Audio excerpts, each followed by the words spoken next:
We solved hunger 30 years ago. We just never distributed the solution. Sit with that for a second, because I am not being dramatic. I'm not being conspiratorial. The math is real. The food exists. The water exists. The space exists. The resources exist. Right now, today, there is enough of everything on this planet for every single human being alive to live with dignity.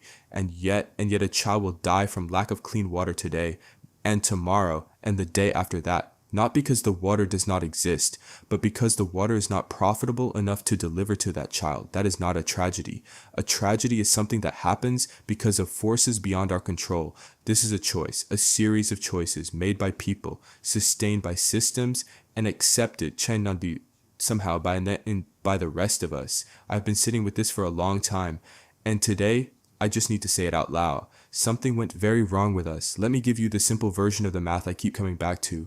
The world produces enough food to feed 10 billion people. We are 8 billion. There is no food shortage. There is a distribution problem dressed up as a shortage. The food exists. It just does not reach the people who need it, because reaching those people is not profitable.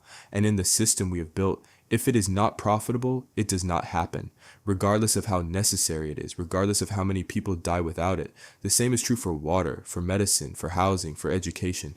Every single one of these things that we call a crisis, that we watch news segments about, that we donate to charities for, that we shake our heads at, every single one of them is not a crisis of scarcity.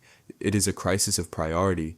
We have the resources. We do not have the will to distribute them in a way that does not generate profit for the people who already have everything. And here's the part that stays with me at night. We know this. This is not hidden information. You can find the numbers. You can read the reports. You can do the math yourself in an afternoon. We know that the problem is not the absence of resources. We know the problem is the architecture of the system that decides who those resources reach. And we have collectively decided, not out loud, not with a vote, but through the daily operation of our lives, that this is acceptable, that this is just how things are, that the child dying from contaminated water is a sad reality to be mourned and not a solvable problem to be fixed. How did we get here? I want to talk about something that gets dismissed very quickly the moment you bring it up. People hear it and immediately think you are wearing a hat made of aluminum foil somewhere in a basement, but I'm not asking you to believe in secret societies. I'm not asking you to believe in shadowy figures pulling strings from underground bunkers. I'm just asking you to look at publicly available information and follow it to its logical conclusion. Approximately 1% of the global population controls roughly half of all the wealth on Earth. That is not a conspiracy theory. That is a statistic published by credible financial institutions. It is documented. It is measurable. It is real. And wealth is not just money. Wealth is influence. Wealth is the ability to shape the rules of the game. When you own enough of something, enough banks, enough media companies, enough seats at enough tables where decisions get made, you do not need to conspire. You do not need secret meetings. You just operate in your own interest. And your interest, by definition, involves maintaining the system that made you wealthy, protecting it, expanding it, ensuring that the rules continue to favor the people who already won. This is not evil in a cinematic sense. It does not require villains twisting their mustaches. It just requires people doing what people do, protecting what they have, passing it to their children, using their resources to influence the systems that govern their resources. The result is a world where the banks that caused the 2008 financial collapse were bailed out with public money while the people who lost their homes got nothing, where pharmaceutical companies charge thousands of dollars for medicine that cost cents to produce, where political systems in country after country seem to serve the same narrow interests regardless of which party wins the election, not because someone is pulling a single lever somewhere, but because the lever has been built into the machine, and we are the machine. Here is something closer to home, something you can feel in your own life without needing to look at global statistics. Think about what you own. I do not mean what you pay for. I mean what you actually own, what you could keep if tomorrow every subscription was canceled, every platform went dark, every service that bills you monthly simply stopped.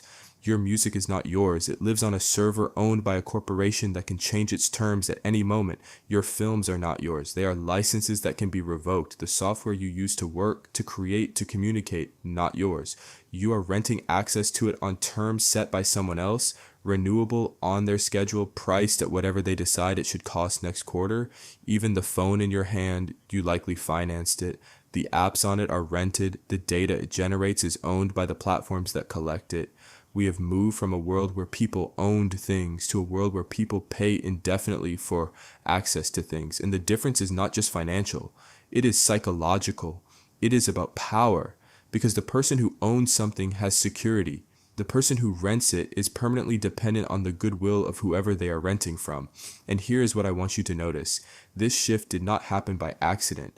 The subscription model, the rent everything, own nothing model, is not just more convenient, it is more profitable, indefinitely profitable. Instead of selling you something once, they sell it to you every month forever, and the moment you stop paying, access disappears. We accepted this so gradually that most people do not even notice it happened.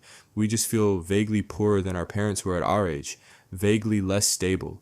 Vaguely like something that used to be possible has quietly become impossible without anyone announcing that the rules changed.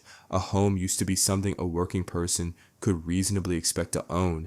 Now in most major cities it is a fantasy, not because homes stopped existing, because homes became investment assets, because the logic of the system converted something people live in into something people profit from, and those two uses are fundamentally incompatible, and we chose profit. I want to be honest about why this topic sits so heavy on me, because it would be easy to make this video angry, to come in here pointing fingers and listing villains and working everyone up into a fury, but that is not what I feel when I sit with this.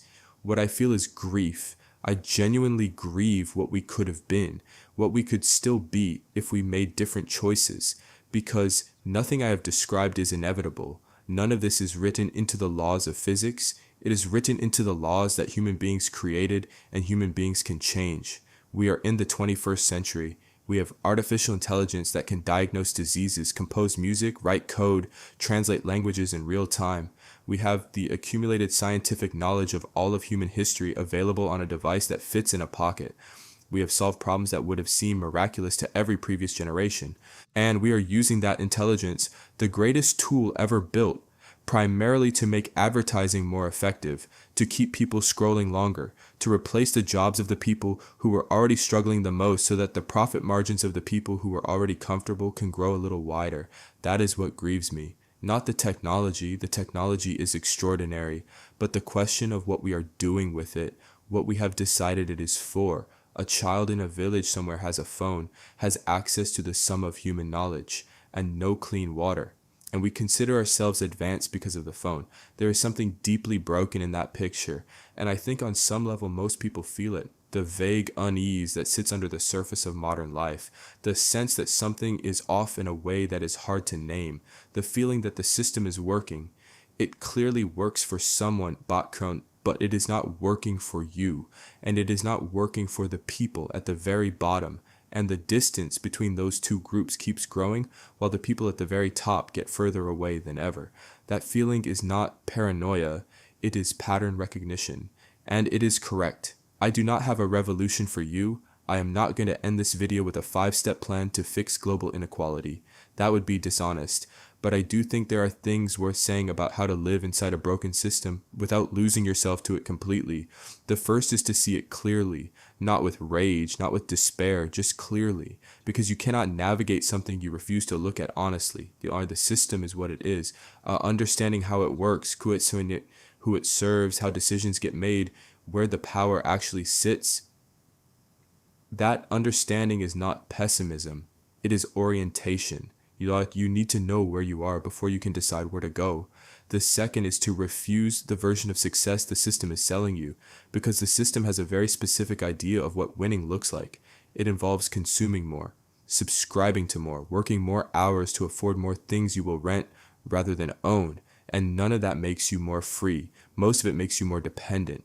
Real freedom, the kind that is actually hard to take from you, looks like owning your time, owning your skills, building things that belong to you rather than renting things that belong to someone else, living in a way where your daily survival does not require the continued goodwill of systems designed to extract from you. That is harder. It requires more thought, more intention, more willingness to move differently from the people around you. But I think it is the only honest response to a world where the default is designed to keep you paying, keep you distracted, and keep you just comfortable enough that you do not stop and ask why. The last thing I want to say is this. The fact that you are asking these questions that you feel the wrongness of it even when you cannot fully name it, that matters, because the most dangerous thing the system can do is make you stop noticing, make you too tired or too distracted or too comfortable to feel the weight of what is being accepted on your behalf every single day. Do not stop noticing. That might be the most important thing any of us can do. I will talk to you guys soon. Peace.